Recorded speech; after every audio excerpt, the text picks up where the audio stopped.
नमस्कार दोस्तों। राहुल गांधी पर विशेषाधिकार का नोटिस ले आइए या उनके खिलाफ एफआईआर दर्ज करा लीजिए या कुछ भी करा लीजिए, राहुल गांधी किसी से नहीं डरते, उन्हें कोई फर्क नहीं पड़ता। जी हां, ये शब्द है नेता प्रतिपक्ष राहुल गांधी की बहन वायनाड की सांसद प्रियंका गांधी के, और ये शब्द उन्होंने कहीं ऐरी गहरी जगह नहीं कहे। ये शब्द उन्होंने कहे भारत की संसद के भीतर, जब पत्रकारों ने उनसे कहा कि आखिर यह क्या हो रहा है। सुन लीजिए। क्या कर रहे हैं, एकदम गलत कर रहे हैं। किसानों के साथ पूरी तरह से विश्वासघात है। इन्होंने जिस तरह की ट्रेड डील साइन की है, इससे किसानों का बहुत नुकसान होने जा रहा है। किसान समझ रहे हैं। आज सारे लेबर यूनियन भी स्ट्राइक पे हैं। हम पूरी तरह से उन्हें सपोर्ट कर रहे हैं, क्योंकि इनका जो लेबर कोड है उससे लेबर का नुकसान होगा। तो मतलब ये देश के लिए काम कर रहे हैं। किसी और प्रिविलेज नोटिस लाने की बात कर रहे हैं राहुल जी के खिलाफ। राहुल जी प्रिविलेज नोटिस लाने की बात कर रहे हैं। क्या क्या करेंगे? प्रिविलेज नोटिस, एफआईआर, तमाम केस, ये सभी आज क्या करेंगे? करने दीजिए, राहुल जी को फर्क नहीं पड़ता। तो अब आप समझ लीजिए, प्रियंका गांधी ने बड़ा स्पष्ट कह दिया कि क्या क्या करेंगे। केस कर रहे हैं, प्रिविलेज वो ला रहे हैं, मोशन ला रहे हैं, एफआईआर कर रहे हैं, कुछ भी करने दीजिए, राहुल गांधी को फर्क नहीं पड़ता है। जी हां, बिल्कुल नहीं पड़ता है। राहुल गांधी को इसका फर्क नहीं पड़ता है। यही वजह है कि जब मीडिया के आगे तमाम नेता इसलिए गिड़गिड़ाते हैं, मीडिया के लिए कुछ नहीं कहते हैं, तब नेता प्रतिपक्ष राहुल गांधी उन्हें नसीहत देते हैं कि जान लीजिए आपको कैसे व्यवहार करना चाहिए, भी देख लीजिए। अपना काम करा करो भाई। मतलब you're not totally employed by the BJP. At least try and do a little bit of objective stuff. You know, it gets really shameful. It's too much. Don't you think? One second. You're responsible people. You're media people. You have a responsibility to be objective. You can't just take a word they give you, right, every day, and then run your whole show on that. You're doing a disservice to this country. Are you not able to recognize that? Thank you. अब आप इससे समझ लीजिए, राहुल गांधी ने media को भी ये बता दिया, उसके मुंह पर बता दिया, पीछे नहीं, कि तुम इस देश की सेवा नहीं कर रहे हो। तुम एक जिम्मेदार हो, लेकिन अपनी जिम्मेदारियों का निर्वहन नहीं कर रहे हो। लगातार बीजेपी के पेड एजेंट की तरह काम कर रहे हो। तुम सब जब पेड होकर के काम करोगे, इस तरह से करोगे, तो इस देश के लिए क्या है? यानी इस देश का मीडिया हो, इस देश के तमाम सारे नेता हो, तमाम सारे दूसरे लोग हों, कोई पार्टी के लिए, कोई कैसे, देश कहां रह गया? देश के लिए कौन सोचेगा? ये ठेका राहुल गांधी ने ले रखा है। जी हां, मुझे तो लगता है कि उन्होंने ही ले रखा है, क्योंकि उनके अलावा तो कोई ये कर नहीं रहा। तो ऐसे में मुझे गीता याद आती, वही गीता, श्रीमद् भागवत गीता, वो गीता जिस गीता का जो है उपदेश दिया था कृष्ण ने अर्जुन को कुरुक्षेत्र के मैदान में। उस गीता के दूसरे अध्याय का 33वां श्लोक है, कभी पढ़ लीजिएगा। उसमें है श्लोक, अथ चेत्त्वमिमं धम्यर्य साड्य ग्रामम न करिष्यसि ततः स्वधर्मः कीर्तिचा हित्वा पापम वास्यसि। यानी इसका मतलब है, कृष्ण कहते हैं अर्जुन से कि यदि वह अपने कर्तव्य यानी धर्म का पालन नहीं करते और युद्ध से पलायन करते हैं, तो वो पाप के भागी बनेंगे और उनका यश भी नष्ट हो जाएगा।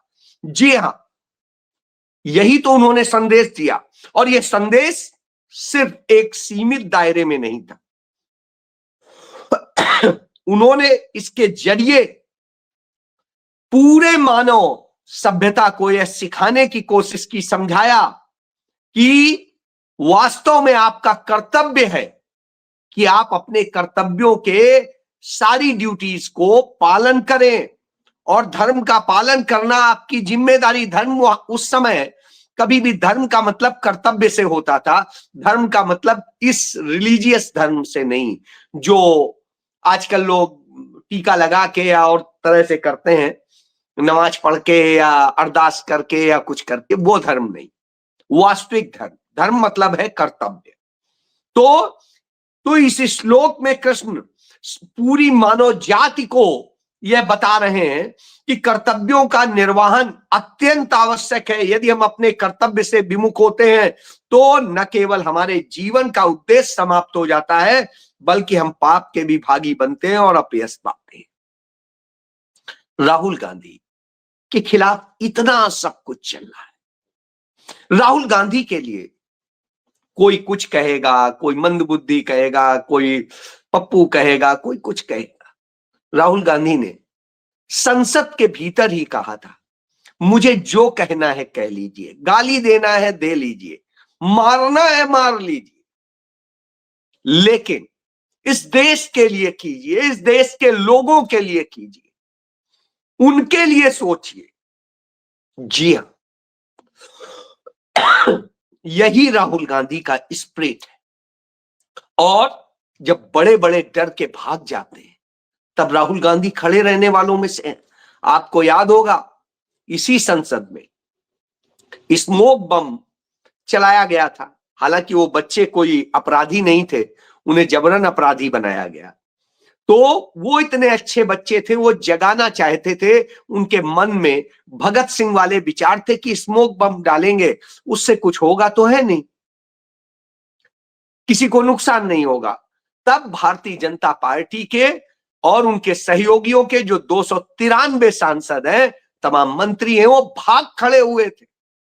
उस समय में राहुल गांधी डट के खड़े थे, कांग्रेस के वो सांसद डट के खड़े थे। अमृतसर से सांसद कांग्रेस के औजला, वो उन बच्चों को पकड़ लेते हैं। बाद में पता चलता है कि वो बच्चे थे, निर्दोष। जब यह स्थिति थी तो अब आप सोचिए, न डरने वाला वह राहुल गांधी आज जब यह बोलता है तो उनके बोलने के पहले, बोलने के बाद, बोलने के आसपास हर समय उनके ऊपर पहरा लगा दिया जाता है। आपको याद होगा सेना अध्यक्ष नरवणे की किताब का उन्होंने जिक्र किया तो चाहे वहां सदन में नरेंद्र मोदी भी बैठे थे, राजनाथ सिंह, अमित शाह और पूरे उनके मंत्री सांसद कुछ भी बोलने लग गए, डिस्टर्ब करने लग गए, बेवजह की बातें करने लग गए। स्पीकर उनके एजेंट की तरह काम कर रहे थे, जैसे मीडिया बीजेपी के एजेंट की तरह काम करता है। और इस तरह से करके जब ये सब कुछ आ रहा था तो लग रहा था कि राहुल गांधी कितने अहम हैं, कि जिन्हें आप यह कहते हैं, जिन्हें नासमझ साबित करना चाहते हैं, उनके एक शब्द से आपको डर लगता है। और उनसे इतना डर लगता है कि प्रधानमंत्री जिस लोकसभा के नेता सदन है वहां से भाग जाते और फिर आते नहीं है, अब तक नहीं आए। और इसी तरीके से राहुल गांधी जब बजट पर बोलते हैं तो तमाम मंत्री, तमाम लोग उसमें बाधाएं डालते हैं। ऑथेंटिकेट करने को कहते हैं, राहुल गांधी कहते हैं अभी करता हूं, तो स्पीकर कह देते नहीं अभी जरूरत नहीं है, नहीं करना है, हमने नहीं कहा है।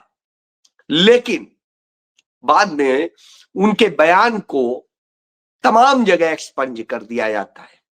क्यों? क्योंकि भाजपा चाहती है, भाजपा के तमाम नेता उनके खिलाफ प्रिविलेज मोशन लाना चाहते हैं। किरण रिजिजू जो संसदीय कार्य मंत्री, वो खुद इसकी घोषणा करते हैं।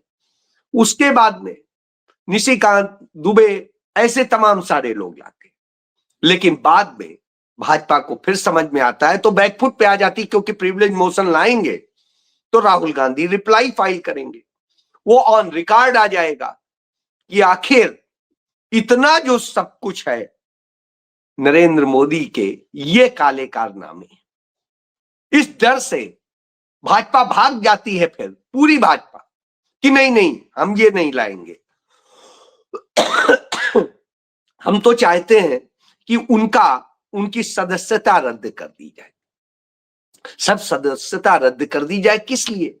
उनको जिंदगी में कभी आगे चुनाव न लड़ने दिया जाए, ऐसा प्रतिबंध लगाया जाए। तो अब इसके लिए आप दो ही तरीके हैं, अदालतों से सजा कराइए और ऐसी सजा कराइए कि वो लड़ ना पाए। तो अब आप समझ सकते हैं किस स्तर तक साजिश रची जाती है राहुल गांधी के खिलाफ। जब ये साजिशें रची जाती हैं, उसी दौर में तमाम सच भी सामने आते हैं। राहुल गांधी जो कहते हैं वो यूं ही नहीं कहते, और इसके तमाम सबूत भी सामने आ रहे हैं। तो आप उन सबूतों को भी देखिएगा तो आपको लगेगा कि किस तरह से इन लोगों ने सदैव झूठ बोला है। खुद किरण रिजिजू ने एक 9 सेकेंड का वीडियो पोस्ट करके कहा कि कांग्रेस के जो सांसद थे वो ओम बिरला को मारना चाहते थे और न जाने क्या क्या उन्होंने बोला, और वह वीडियो भी आ गया सामने, खुद उन्होंने ने ट्वीट किया और उससे सच सामने।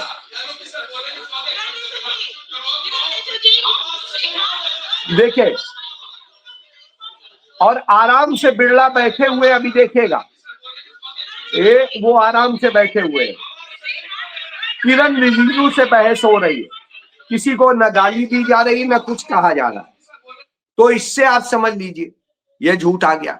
इसके पहले इन्होंने एक झूठ फैलाया था कि संसद के भीतर महिला सांसदों ने मोदी को मारने की योजना बनाई थी, तो वह भी देख लीजिए, उसमें भी कहीं पर भी महिला, उनके हाथ में सिर्फ पोस्टर था। तो टोटल 5 महिला सांसद, और इसमें कहीं पर भी और कुछ नहीं है, किसी के हाथ में कुछ नहीं है। यदि इतना गंभीर होता तो इन्हीं के सांसद मंत्री बहुत देर तक तो बैठे रहे थे, वही उठ के खड़े हो जाते। आप इससे समझ लीजिए कि हर झूठ इनका यूं ही एक्सपोज हो जाता है। तो अब किस बात पे लाएंगे? इसमें प्रियंका गांधी पे आरोप लगा रहे थे कि प्रियंका गांधी ने जो है सबको उकसाया, सबको ये किया कि ऐसा करो। अब आता है भाई, चलिए हमने आपकी यह भी बात मान ली, तो जवाब दे दीजिए। उसके जवाब भी नहीं तो आप नोटिस दीजिए, वो जवाब देंगे। वो आपको चाहिए नहीं, क्योंकि वो ऑन रिकॉर्ड आ जाएगा। आपने ना FIR कराई ना कुछ कराया। यदि ऐसी कोई घटना थी, प्रधानमंत्री के हत्या की साजिश हो, कोई उनके साथ अप्रिय घटना की साजिश हो, तो भाई FIR बनती है। प्रधानमंत्री बड़ी चीज है। और उस दिन के बाद प्रधानमंत्री इतना डरा हुआ है, जो कहते हैं राहुल गांधी कि वो कायर है, तो दिखाई दे रहा है। अब आता है कि राहुल गांधी ने बोला क्या, कोई गलत बात नहीं बोली, ऑन रिकॉर्ड बोला। एप्स्टीन फाइल में हरदीप पुरी का नाम है। हरदीप पुरी उसमें सफाई देते हैं, जो सफाई देते हैं उसी में वो फंस जाते हैं। 2008 में जो जेफरी एप्स्टीन है, उसको लड़कियों, छोटी लड़कियों के यौन शोषण के मामले में सजा हुई थी, सजा याफ्ता था। कोई संदिग्ध या ट्रायल अपराधी नहीं था, और जो सजा याफ्ता था उसके लिए ये करते हैं। अब आप सोचिए, इसका मतलब है उसके बुलाए पर आप जा रहे हैं, उसको रिप्लाई दे रहे हैं। वो जब उसको कर रहे हैं कि मैं, जब वो कहता है तो आप कहते हैं आप दिल्ली जा रहे हैं, दिल्ली से लौट के आएंगे, लौट के आते हैं, उसे मेल करते हैं यदि आपके पास टाइम हो तो बताइएगा, मैं आपके पास आना चाहता हूं। अब आप सोचिए, तमाम आपके प्रोजेक्ट जो है उसके भरोसे चल रहे थे, और ये सब ऑन रिकॉर्ड है, इस सब रिकॉर्ड में। और जब रिकॉर्ड में है तो अब आप सोचिए, इसके बाद में आप कहें कि आप ऐसे नहीं वैसे। मैं राहुल गांधी की बात करता हूं। राहुल गांधी विजनरी लीडर हैं, इस बात का सबसे बड़ा सबूत राहुल गांधी ने 25 जुलाई 2018 को पोस्ट किया था। यह वीडियो, पोस्ट किया था, और उसमें बताया था कि अनिल अंबानी किस तरह से क्या काम कर रहा है और कैसे कैसे लोगों के साथ कर रहा है। ये आप वीडियो पोस्ट देख लीजिए, 25/7/2018 की है। और उन्होंने राहुल गांधी ने बड़ा स्पष्ट लिखा है, mister 56 does someone after all, और उसके बाद में उन्होंने इस पर बहुत कुछ लिखा है। आज वो सारी बातें सामने आ रही, सच साबित हो रही। 2018, आज हम आपसे बात कर रहे हैं 2026 में, 6 साल ये हो गए, 2 साल वो, यानी 8 साल पहले। यानी हर बात राहुल गांधी की सही साबित होती है। इससे पता चलता है वो कितने विजनरी हैं और ऐसे दूरदर्शी नेता के लिए आप कुछ भी बोलते रहे, लेकिन सत्य यह है कि वह शख्स जो बोलता है, जो कहता है, वो सही होता है। इसके बाद में हरदीप पुरी ने खुद बता दिया था कि कैसे डोनाल्ड ट्रंप के आगे उन्हीं की बात से साबित, ये लेटर लगा हुआ है हरदीप पुरी ने, कि झुक गए मोदी, बोल दिया ट्रंप को महान है। तो अब ये स्थिति है कि जब इस तरह से समझौते हो रहे हो, इस तरह से बात हो रही हो, तो निश्चित रूप से यह आ जाता है कि ये देश किस दिशा में आप ले जा रहे हैं। राहुल गांधी कोई बात यूं ही नहीं कहते, उन्होंने यह भी कहा कि नया जो खुलासा हुआ है वो भी जान लीजिए कि मोदी ने जो नोटबंदी की थी, वो नोटबंदी का भी आदेश उसे एप्स्टीन से ही आया था, अमेरिका से ही आया था। अब इससे यह पता चलता है कि अमेरिका के कहे पर नोटबंदी हो रही है, अमेरिका के कहे पर कुछ हो रहा है, और उससे भारत की अर्थव्यवस्था तबाह हो रही है। किसी से कोई लेना देना नहीं, हरदीप पुरी हो या और कोई हो। तो सरकार क्या करती है? सरकार जो है सरेंडर कर देती है, और सरेंडर करने का भी देख लीजिए, गोदी मीडिया के ही चैनल का है कि सरकार ने दिया रिफाइनरीज को आदेश, रूस नहीं यूएस से खरीद दो तेल। अब आप समझ लीजिए, ये कह रहे थे ऐसा नहीं है, और वही चीज है।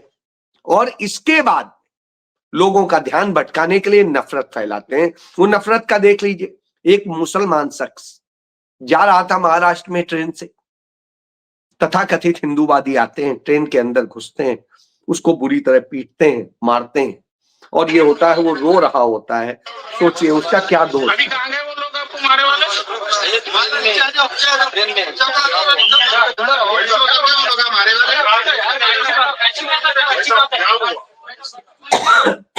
यह सत्य है इनका, जो इस तरह से हो, नफरत फैला के और ये सत्ता में आए, वो बना नहीं सकते, वो देश को कुछ दे नहीं सकते, वो छीन सकते। राहुल गांधी मोहब्बत की दुकान चलाते हैं। राहुल गांधी कहते हैं मोहब्बत की दुकान खोलिए, प्यार से रहिए, आगे बढ़िए, अपने बच्चों को पढ़ाइए, उनके भविष्य को बनाइए।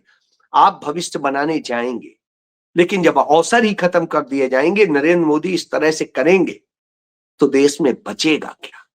और वही बात संसद के भीतर राजीव शुक्ला ने कह दी, जो खुद को विश्वगुरु कहते हैं, तो गुरु के चेले होते हैं। नरेंद्र मोदी के चेला तो कोई है नहीं, और जब चेला नहीं है तो विश्वगुरु की दुकान जो है, गुरु की दुकान क्या कर रही है?